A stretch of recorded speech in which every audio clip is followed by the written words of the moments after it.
Mr. Chair, make a motion that we exit the executive session. Have a motion, all in favor, say aye. Aye. Aye. All right, Dan, the first part of this, we're just talking, we're not going over big budgets and through everything, but just give you a kind of an idea of what the commissioners are thinking and the direction we want to go as a county. So actually, I'm going to turn it to John to start with. Yeah, and there's, so the first thing is we want to keep the budgets flat. So we want zero increase in spending in the departments. We recognize that there are going to be some things that, some line items you might have to increase here or there, but we want you to look for savings in other areas in order to do that. Secondly, we want succession planning done for any critical position, and that would include your position first and foremost. So if you were to somehow not be able to be at work, we want to make sure there is someone who could take over whatever your critical responsibilities are, and that we know who that is. You have a plan in place, and you train someone to do that. And also any other critical positions you might have in your department. Thirdly, we want everybody looking at their processes and looking for efficiencies where they might be able to save money, especially if you get a situation where somebody were to leave for whatever reason, and by attrition, we didn't have to replace them, but we could find some way of some efficiencies that might be able to help help with our costs. Training is another one. The sheriff's department does a lot of training in-house, and so their own people develop courses and things, so they're not going out and hiring sometimes outside trainers to come in at a very big expense. And we're interested in seeing more of that done within the county, to the extent you have training within your department. And so we'll just turn it over to you. You can talk about whatever you feel like we need to know about your budget, and then we'll go into the evaluation after. Okay, so I guess this year was a little different with my budget, where I had a pool of money in a building acquisition trust. So if that was to continue, that's kind of not included on this budget. So if the trust was to go away, then I would need to increase line items to cover that. We kind of took this budget and went bare bones, knowing that we had that trust to pull from. So I just wanted you guys to be aware of that, as if we don't have that next year. Again, where we kind of redid this year, the things that I was short in is operating supplies, software, utilities went up more than anticipated. We called utility companies and they gave us a guess, and it's coming in, and it could be the long winter we're having too, but utilities is a problem, and we are picking up another building, so that would be an increase. And along with that, I would propose that we increase the contract services line item. I think it's more efficient to have the cleaning contractor. I would like to have them take over the new building, so that would be an increase on that as well. So that's the increases I see coming.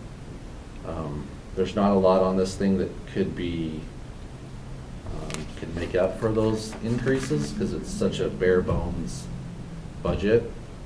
So I just want you to be aware of that. And then if it was, if money grew on trees, I would suggest another person, just because as we're picking up more buildings, we're not gaining ground like I would hope as far as the maintenance goes. It's always been just skirt by the best you can, and we're not making, I'd like to see more improvement, but it's going to take more manpower to get there. So just a suggestion. I'd like to really dive into the details of the buildings and get them looking better, working better, but I don't have the manpower right now to do that. So that's kind of the angles I was wanting to bring to your attention. So going to the contractor on that janitorial, I've not heard complaints like I had in the past. Right. So It's been a huge time saver for me as well. I don't get all the phone calls and the complaints and having to stop what we're doing and go take care of that kind of stuff. What really kills us is if someone calls in sick. And you know, our jobs are wonderful where we have the benefit package and a lot of time off. We don't really have the coverage right now to cover for someone when they're not here. And the janitorial part has been rough. But the contractor, if someone calls in sick, they have backup. So I don't even hear about it. So it's been wonderful. So that's why I'd like to see us keep going that direction. They're doing a great job. Good. Yeah. The software part of it, the increase was, you know, we're trying to increase our efficiency by using Microsoft Project and that kind of thing. We're trying to modernize our process, and so it's just little things like that are coming up that cost more.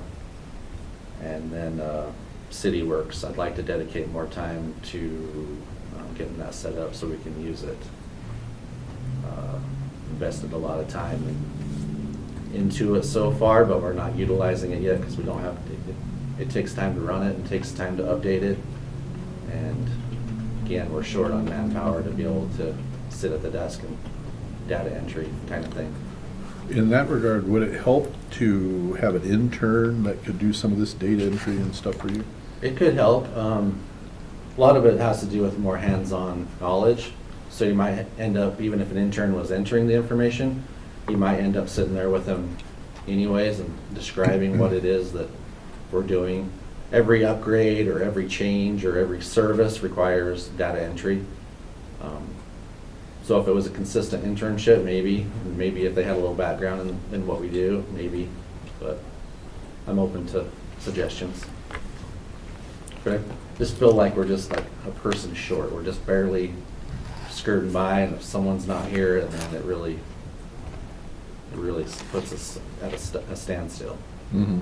But we've always tried to be as efficient as we could. You know, all the departments do. We don't want to be overstaffed, but it's just a fact that we're just not. I'd like to see the places looking a lot better than they are. We just don't have the time to do that fine detail. It could be painting, it could be replacing carpet tiles, whatever that is to make things look good. We're not finding the time to do that right now. Well, it's been a long winter. You guys have done a great job outside too. It's been a rough I mean, winter. it's, I feel like it's half of our week, the past 3 or 4 months is snow removal. And by the time you come in at 4 in the morning and you get done at 10 or 11, you're exhausted and ready to go home, go back to bed. So it's hard to get regrouped and want to go tackle a project. So, but I think the crew's done a great job trying to keep people as safe as we can. I don't think we've had an injury this winter, so I'm excited about that. So, it's been a struggle.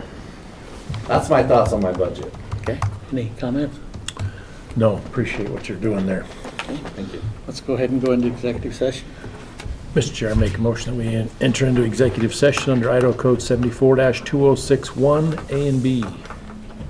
Commissioner Crowder,